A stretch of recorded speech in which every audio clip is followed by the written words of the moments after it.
All Rise is a podcast where you're the jury. We'll put Christianity and other worldviews in the courtroom as we address the claims for and objections against the Christian faith, all from a legal perspective. Our host is Abdu Murray, lawyer, author, former Muslim-turned-Christian, and speaker with Embrace the Truth. Abdu was named several times in Best Lawyers in America and Michigan Super Lawyer, and he will bring objections right from the very lips of atheists, agnostics, and various religions to see whether Christianity holds up to courtroom-level scrutiny. Simply read Mark's account of Jesus' death and then read John's account of Jesus' death and make a list of everything that happens in both and compare your lists. You will find that there are stunning differences.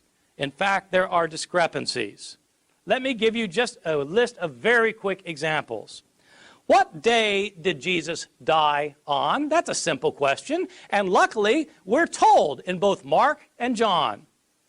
In Mark's gospel, we're told that Jesus died the day after the Passover meal was eaten in Jerusalem. John tells us explicitly, chapter 19, verse 14, that Jesus died the day before the Passover meal was eaten, on the day of preparation for the Passover. That's different. He couldn't die both days. What about the time? According to Mark, he died at 9 in the morning. According to John, he wasn't condemned to death until afternoon. John 19:14. These are accounts that differ from one another. Did both robbers mock Jesus, or did only one of them mock him and the other come to his defense? It depends which gospel you read. Did the curtain in the temple rip in half before Jesus died, or was it after he died? It depends which gospel you read. Who went to the tomb on the third day? Did Mary Magdalene go alone, or did Mary go with other women? Depends which gospel you read. If with other women, how many of them were there? What were their names? And which ones were they? It depends which gospels you read. Was the stone rolled away before the women got to the tomb or not? What did they see in the tomb? Did they see a man? Did they see two men? Or did they see an angel? Depends which gospel you read. What were they told to tell the disciples? Were the disciples supposed to stay in Jerusalem to see Jesus, or were they supposed to go to Galilee? Depends which gospel you read. Did the women tell anybody, or were they silent about it? Depends which gospel you read. Well, welcome everyone. This is Abdu Murray, and you're here for the part 2 of the season 1 finale of The Defense Rests. I am Abdu Murray, as I said before. I am your host. I'm a trial lawyer and speaker, and The Defense Rests is a podcast where we take a look at claims that are for and those that are against the Christian faith, but we look at them from a legal perspective. We take a look at the rules of evidence, the rules of civil procedure and trial procedure, the way juries think, the way judges rule, the way lawyers argue. And we ask ourselves, applying all of that, do the claims against the Christian faith hold water, or rather, do the evidences and the claims in favor of the Christian faith actually make the better case? So it is my conviction, based on my own journey of faith, which took me 9 years, by the way, that the Christian faith does stand up to the kind of scrutiny that a trial lawyer and an adversary of some kind would put to it. And it's the kind of evidence that would be submitted to a jury. And you, my friends, are in fact the jury. It's been a great season so far. Just really enjoyed the time where I've spent behind this microphone, but also interacting with all of you on social media. So do follow me at my various social media channels. If you follow me on Twitter, it's just Abdu Murray, ABDU MURRAY. On Instagram, it's Abdu Murray 12. You have to have the 12 in there. If you don't use the 12, you'll follow somebody else. And on Facebook, I have a public figure page. It's just Abdu Murray. So it's facebook.com/Abdu Murray, and that's it. Well, season 1 is coming to a close, friends, and it has been a great time behind the microphone, as I said before, but also interacting with you all on social media. You have sent in objections, and we have tried to answer some of them during the course of this season. Now, some of you are Christians who have offered your objection that either you have had difficulty answering or you've heard someone else give. But also there are skeptics who have written in, and we appreciate that so much. If you want to have an objection in a future podcast addressed, just send via my social media either a direct message or tag me in a post. In fact, I would encourage you to do that most, is tag in a post me, or send something where, tags my accounts, and we will try to see if we can get your objection featured on a future episode. Next season, we already have some lined up, but do write to us using that hashtag, because we might feature yours on a future episode in season 2. Season 2 is going to feature some objections or some issues that were brought to our attention by Rusty Allison. He wanted to talk about strong evidence versus conclusive evidence. I'm looking forward to that one very much. Josh McMillan asked the question about whether or not it's circular reasoning to use the Bible to defend the veracity of the Bible. We'll be talking about the so-called tomb of Jesus at Talpiot. That's going to be a fun one, among other things as well. So please write into us, follow me on social media, and maybe your objection will get featured. Looking forward to that. Now, we're ending the season with this part 2 of the season finale on harmonization of resurrection accounts. And the voice you heard, both if you listen to part 1, and if you haven't, I strongly recommend you do, and in the beginning to part 2 here, was the voice of Dr. Bart Ehrman. Dr. Bart Ehrman is a bona fide, legitimate biblical scholar, and he's a skeptic. He started off as someone who some might say a fundamentalist when it comes to Christianity, worked under the great Bruce Metzger, and when he had discovered some possible discrepancies or some issues with regard to the manuscripts of the New Testament or whatever, he sort of lost his faith. And now I think you would say he's an agnostic or an atheist, but has written many, many books taking issue with the Bible and showing either alleged contradictions or discrepancies or issues with authorship, these kind of things. Well, the voice you just heard was him giving a litany, rather rhetorically powerful litany of seeming discrepancies with the resurrection narratives, the crucifixion and resurrection narratives. Now, in part 1, we addressed those. Not all of them, we addressed quite a few of them. And I urge you, if you have not gone back to part 1, please do listen to part 1 of this season finale. The reason is because, 1, I address some of those discrepancies he points out, but 2, we start off talking about, once again, burdens of proof. And when someone makes a claim, you can't just shotgun approach something. You can't just list a bunch of citations and say they're contradictory and then leave it at that. If you're going to make a comment like something's contradictory, it behooves you, and it's, I would even say, incumbent upon you to show not just that it's possible that they're contradictory, but that it's probable that they're contradictory. So you can't just show that it's possible. You have to show that it's probable. You have to meet your burden of proof. But also, we talked about the nature of testimony. And we do have in the Gospels multiple testimonies from multiple witnesses about a single event, or actually 2 events, the crucifixion and the resurrection. And what you're going to get in something like that is complementary accounts, where you have people looking at things from different perspectives, and they're communicating what they saw or what they experienced to different audiences that care about different things in different ways. And so you might not get contradiction, even if you get sort of discrepant or different, I should rather say, accounts, but they aren't contradictions. They're just different perspectives on the matter, and many things get cleared up that way. And what we also talked about in the last episode was the fact that even if something seems discrepant, oftentimes a careful reading of the scripture itself will reveal that the alleged contradiction is really nothing of the sort. So once again, I urge you, go back to part 1 of this season finale of The Defense Rests and imbibe in that. Take a look at it, drink it in, see what you think about my responses to the alleged discrepancies. So what I want to deal with in this particular episode is a couple other of the objections that Dr. Bart Ehrman had made. Specifically, I want to talk about, when Jesus died, on which day he died, and which hour. When the veil was torn, because as you heard in his diatribe that he wanted to know, was the veil torn before Jesus died or after Jesus died? He wanted to know, did both of the robbers who were crucified with him mock him, or did one of them defend Jesus? And he finds these to be discrepancies or contradictions. So I want to deal with those on this particular episode, and then we'll wrap up the season and see you next time. But for now, let's get into those. But let's deal with the easier ones first, if you don't mind my doing so. So before I do that, by the way, I want to acknowledge the work of some great scholars and thinkers on these issues, on the resurrection, on the biblical accounts, and these kind of things. Those scholars include Dr. Michael Licona, who is a resurrection expert and who has probably forgotten more about the resurrection than many of us will ever learn. And he helps with some explanations of discrepancies. But he helped me particularly with the discrepancy. You might recall we talked about the number of disciples who went to the tombs. Was it one? Was it Peter? Was it not? Who went to the tomb of Jesus when it was empty? And he pointed out that Luke doesn't necessarily in the beginning give you exactly who it was, but then later on says it was many people, or it was at least some of the disciples in Luke chapter 24. That was a wonderful insight from Dr. Licona, and I thank him for that.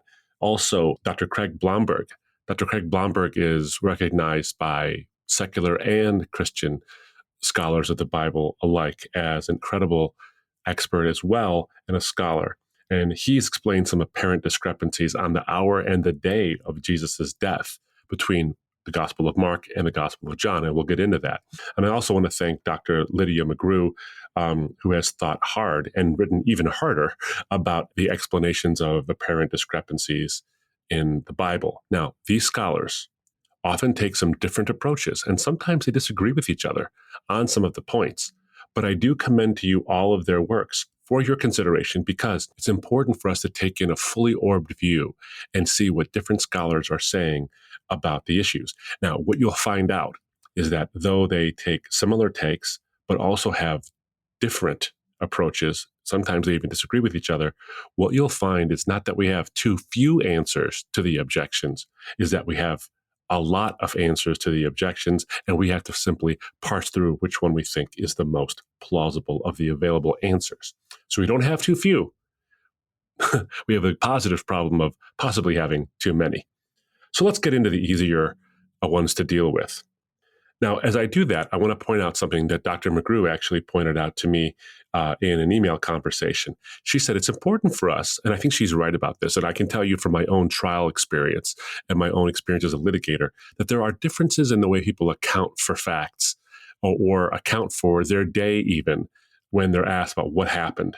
There's chronological accounts, which is an effort by somebody on purpose to tell you what happened in the exact order it happened. Then there are what are called achronological. So it's the word chronological with the letter A in front of it. So like atheist is someone who doesn't believe in God, no God, a meaning no, theos meaning God, atheist. Well, an achronological account is an account that tells you what happened, but doesn't intend to tell you the order in which it happened. It just simply lists the events that happened without attention to the order.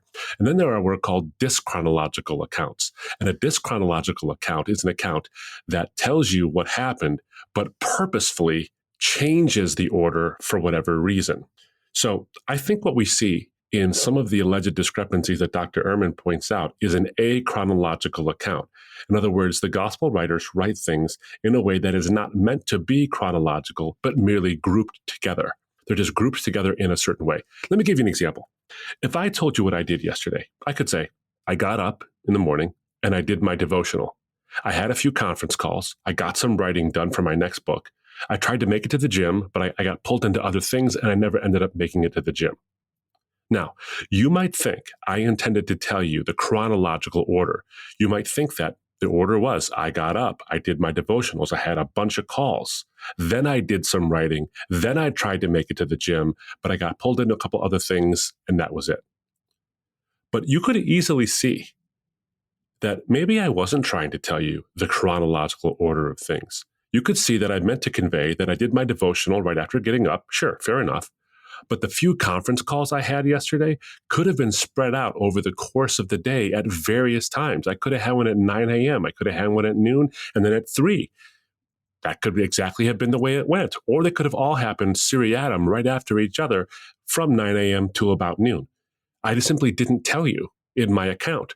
Now, is my account a lie? No, because you never have any indication from my account that it had to be the way I said, that it had to be in order.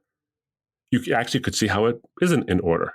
So even when I said I was getting some writing done, And that this seems to say, if you look at the list of the things I mentioned, that this happened after my conference calls. Well, it could have been interspersed throughout the day amid the conference calls. If you found that out, you wouldn't think that I had lied to you in that list, would you?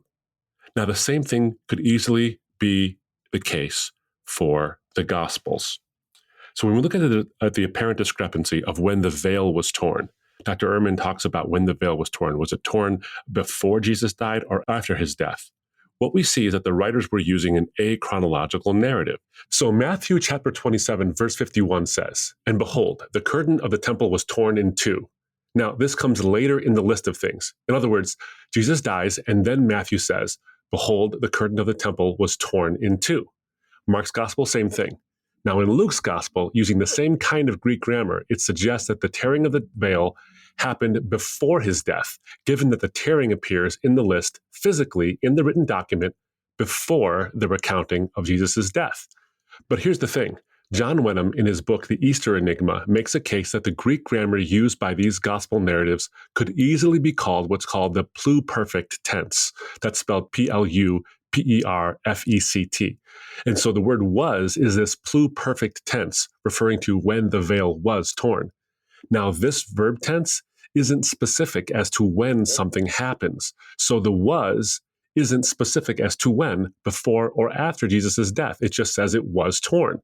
So we don't have to read Matthew 27:51 or the parallel accounts in the other Gospels as meaning, and then the curtain was torn. In other words, Jesus dies and then the curtain was torn, or and then the curtain was torn and then Jesus dies. It doesn't have to be that way. It could easily be translated as the curtain of the temple had been torn, such that Jesus dies in the list of events, and then it just simply means, and the veil of the curtain had been torn.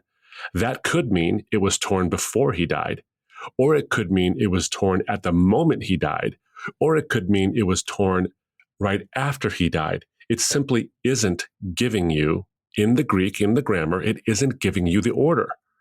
We simply don't know the order based on the Greek grammar.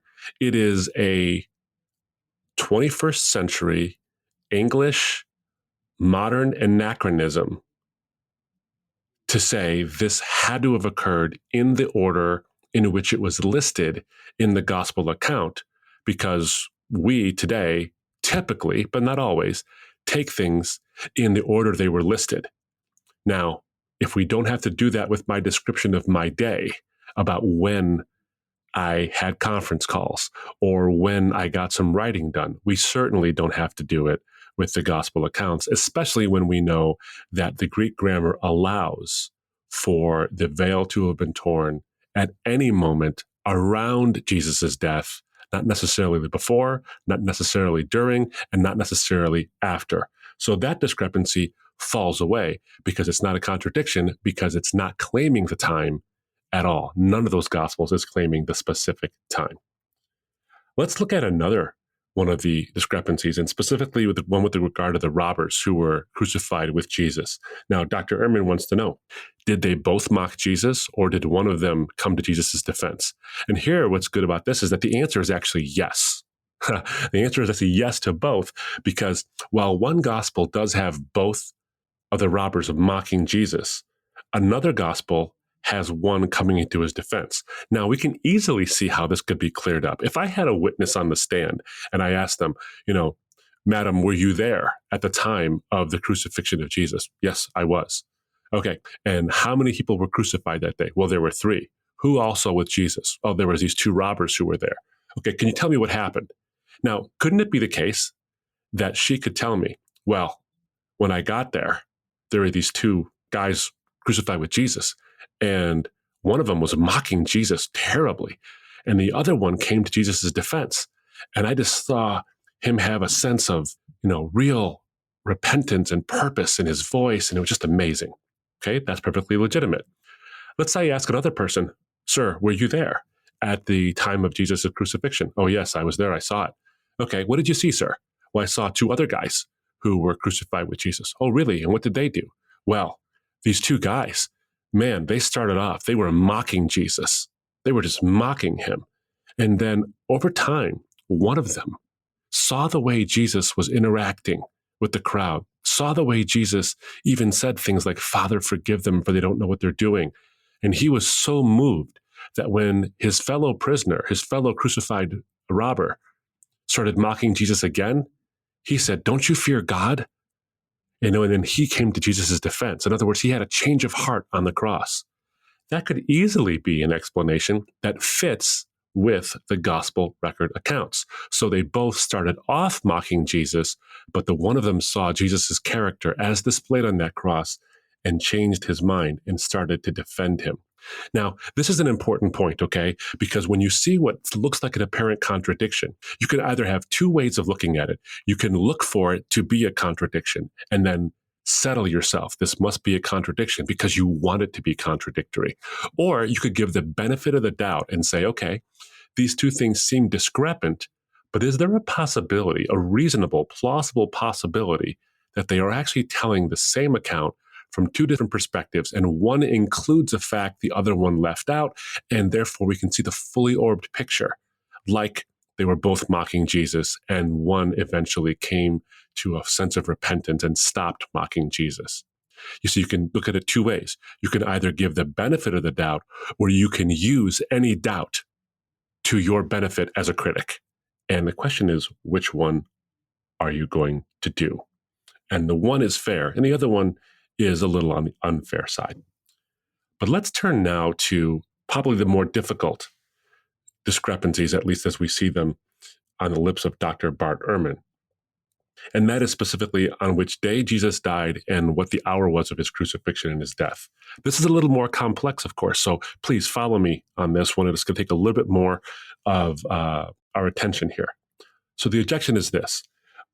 Mark chapter 14, verses 12 to 16 seem to say that Jesus died the day after the day of the Passover preparation because he eats the Last Supper and then he dies.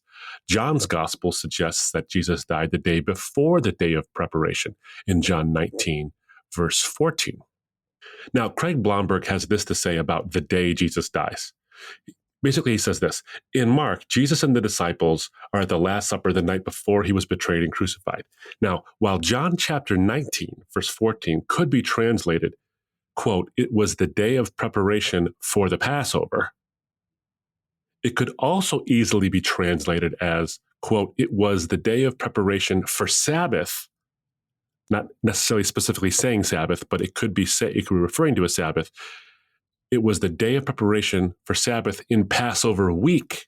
In other words, it's not necessarily specific as to what the specific day is in that particular passage. So it could be referring to a Sabbath day during the Passover week. How can we know what John is referring to? Well, John chapter 19, verse 31 tells us. It clears it up. Again, a careful reading of Scripture, a continued reading of Scripture in its context will often answer the objections before they're even made. After Jesus dies, John writes that after Jesus dies, quote, "Since it was the day of preparation, and so that the bodies would not remain on the cross on the Sabbath, for that Sabbath day was a high day," or one of the translations says it was a special Sabbath day.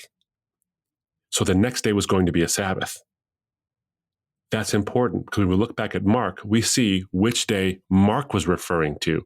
Mark chapter 15, verse 42 says it was preparation day. That is the day before the Sabbath. So there appears to be no discrepancy on the day. Earlier on in chapter 14, Mark says that they were eating the Passover meal and they were eating the Last Supper.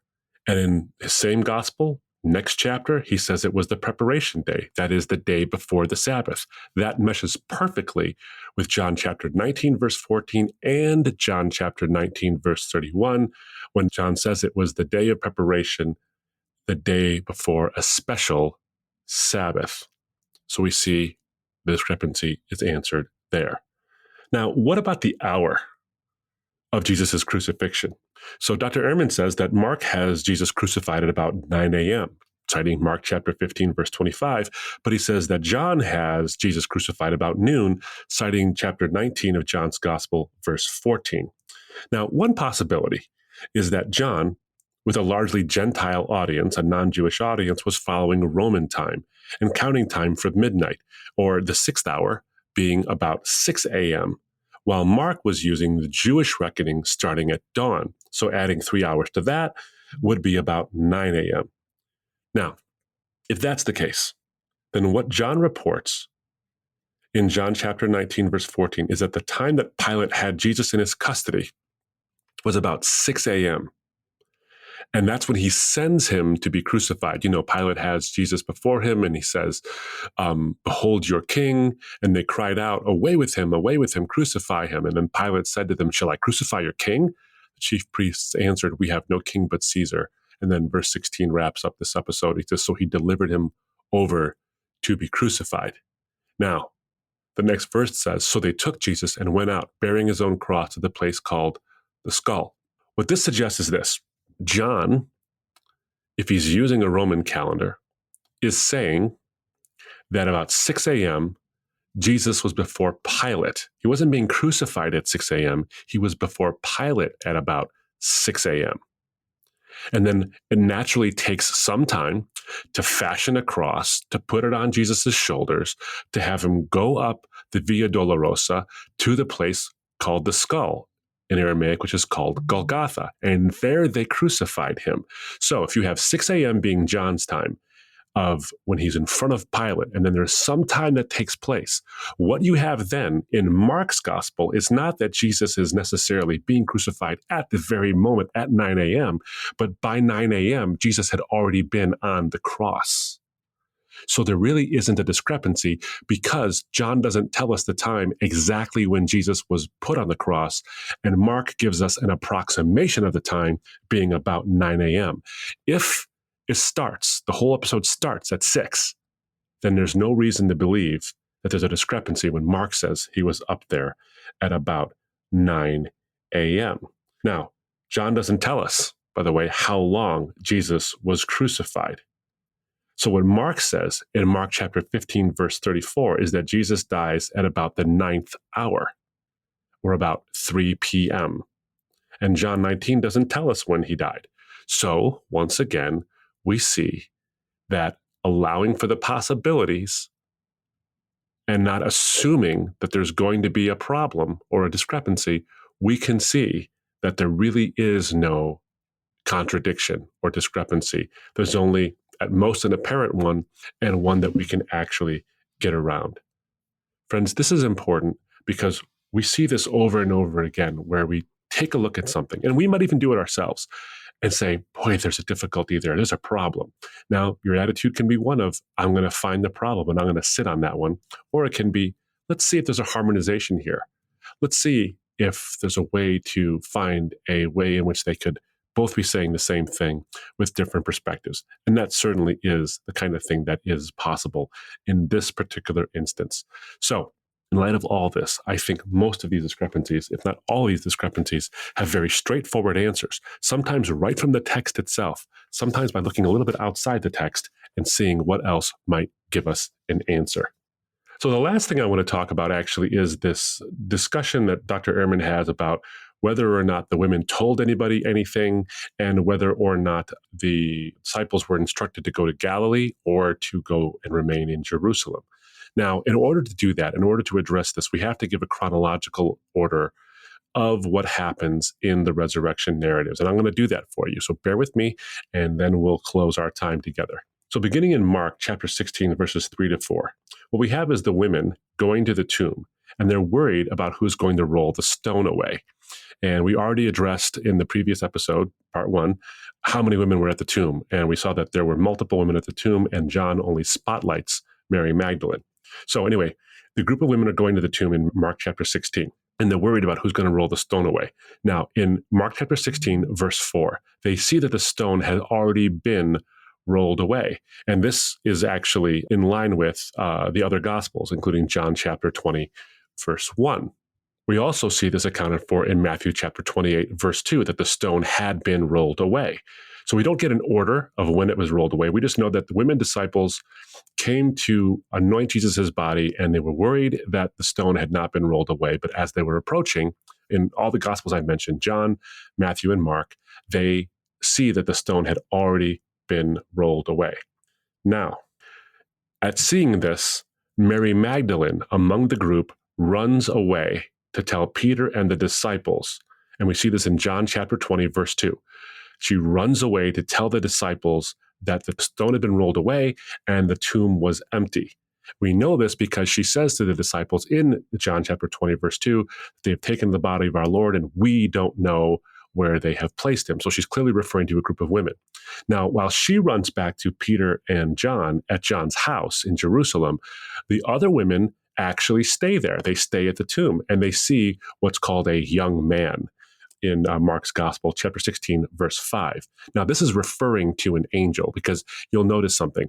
Whenever the angels come in the Bible, they're not these winged, ethereal creatures. They actually come in the form of men. So the fact that Mark mentions a young man and Luke mentions men, but the other Gospels seem to mention angels, doesn't suggest a contradiction. It is just the form in which the angels take. So we have the chronological order so far. The women go to the tomb. They see the stone rolled away. Mary Magdalene sees the tomb empty along with her fellow women who come to anoint the body. She runs back to Jerusalem to tell Peter and John that the body has been taken and they don't know where the body has been placed. But the other women stay at the tomb and they encounter the angels there. So Mary Magdalene and the disciples make their way back to the tomb after she tells them this, and we see this in John chapter 20, verse 3. The two disciples and Peter and John run back. Now, the angels talk to the other women while they're still there. And Mark's gospel says that the women, when they see the angels in Mark chapter 16, verse 5, say that the young man sitting at the right side speaks to them. Now, someone might say that's only one. So Mark mentions one young man, whereas the other gospel, John, mentions angels, and there's two of them. The question now becomes this. Why does Mark's gospel say at the right side, that they see a young man sitting at the right side? At the right side of what?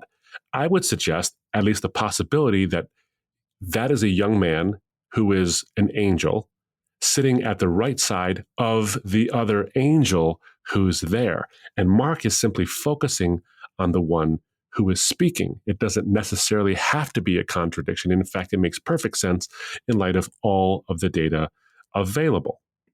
So the women who remained at the tomb after Mary Magdalene left are encountering the angel, and he says to them, "Do not be alarmed. You seek Jesus of Nazareth, who was crucified. He is risen. He is not here.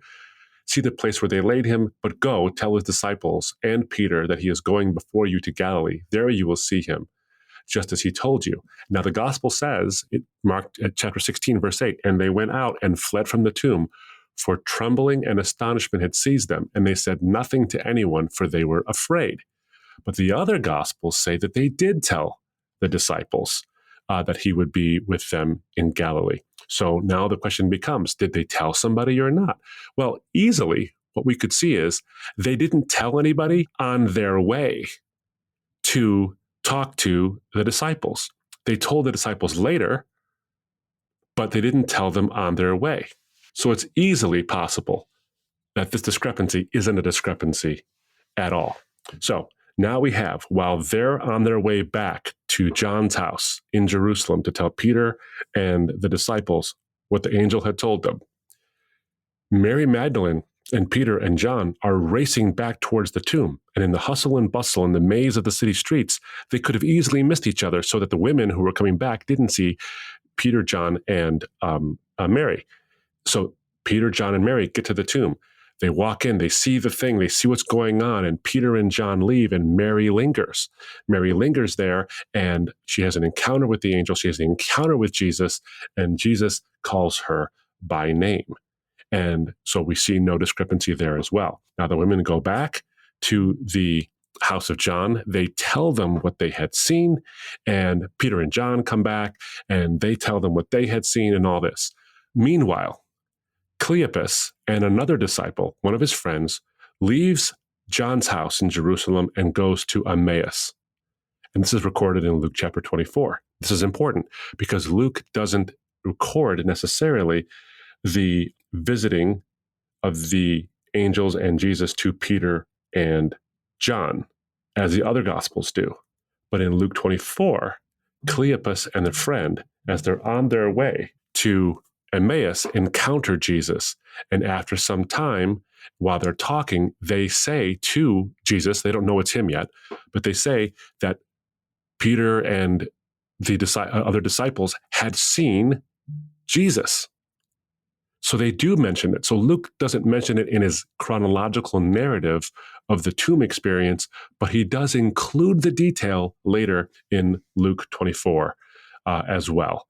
And that only adds to the climactic nature in which these disciples, Cleopas and his friend, suddenly realize this is the raised Jesus. It adds sort of flavor to the narrative, although it's factual to the rest of it. And then when they hear this, when they see this finally, after Jesus reveals himself to them, they race back to John's house in Jerusalem to tell the disciples. Now, how do we deal with the idea of the angels saying Jesus will meet them in Galilee? But when Jesus does appear to them in Luke chapter 24, verses 49 to 53, he appears to say, stay here in Jerusalem. So let's look at this. In Mark chapter 16, verse 7, the angel says to the women, but go tell his disciples and Peter that he is going before you to Galilee. There you will see him just as he told you. And in Matthew chapter 28, verse 7, we see the angel saying, then go quickly and tell his disciples that he has risen from the dead, and behold, he is going before you to Galilee. There you will see him. But in Luke chapter 24, verse 49, Jesus seems to be saying to the disciples after he appears to them while they're in Jerusalem, he says, behold, I am sending the promise of my Father upon you, but stay in the city until you are clothed with power from on high. In other words, stay here in Jerusalem. So the discrepancy, so-called discrepancy, is, does Jesus appear to them in Jerusalem or in Galilee? Now, one might think that this is a contradiction, but really this is multiply attested, because yes, we see in Matthew and in Mark that the angel says, go to Galilee, he will meet you there. But it doesn't say, go immediately. You must go there right away. That's the only place he's going to appear to you. And then in Luke 24, it seems to say, stay in the city. There's nowhere else you're going to see me. But that's not what this passage is actually saying. Matthew and Mark are saying Jesus will appear to the disciples in Galilee. He appears to the disciples in Jerusalem in the Gospel of John. And the Gospel of John in chapter 21 records that they do meet Jesus in Galilee. So John records both the Jerusalem appearance and the Galilee experience as well. So we see there's really no discrepancy here. They're both together. And how do we know this didn't happen in this sort of like artificially enforced immediacy that the skeptic seems to want? They want to say that the angels are saying in Matthew 28 and in Mark 16, the disciples must go. Go tell them. Go right now to Galilee. Go right now. And that's where he'll see you first. And then Jesus seems to be saying, stay here in Jerusalem. And there's a contradiction. There's not a contradiction, because Luke, the one who records the stay in Jerusalem part, he says in Acts, his second book, in Acts chapter 1, verse 3, he says that all of these events, all of these appearances took place over 40 days. So you can see that just a careful reading of the eyewitness accounts allows for there to be different but not discrepant descriptions of what's happening. And if you allow for the possibility that things aren't necessarily contradictory just because you want them to be, but they could be complementary, whether you like it or not, you could see that a Christian has a solid reason to believe that the resurrection narratives and the crucifixion narratives are harmonious, don't necessarily have to have problems. Yes, they require us to dig deeper into the scriptures, but that's a good thing, not a bad thing. I think this is important for us to understand, is that sometimes complicated facts involving multiple people across multiple locations might just have multiple perspectives about what happened. But when you take them all into account, ladies and gentlemen of the jury, I think you'll see that they mesh well together and that the narratives are true, that the narratives are consistent, and the narratives are worth your careful consideration. My friends, it's been a wonderful first season Thank you so much for giving me the time. Thank you so much for inviting me into your phones or into your cars or onto your laptop or wherever you hear podcasts. I also want to thank Randy Pister, who helped me with some research along the way in terms of finding the clips that we use on the show and helping me with some research as well in terms of some of the facts. He's a fine lawyer in his own right. And of course, Constance Brown for helping me with the engineering of this thing and editing it, making it sound a lot smarter than I actually am. Anyway, it's been a wonderful time here on The Defense Rests with Season 1. Looking forward to Season 2. And until next time, ladies and gentlemen, The Defense Rests. To find out more about our ministry or to donate, visit our website at embracethetruth.org. All Rise is a production of Embrace the Truth.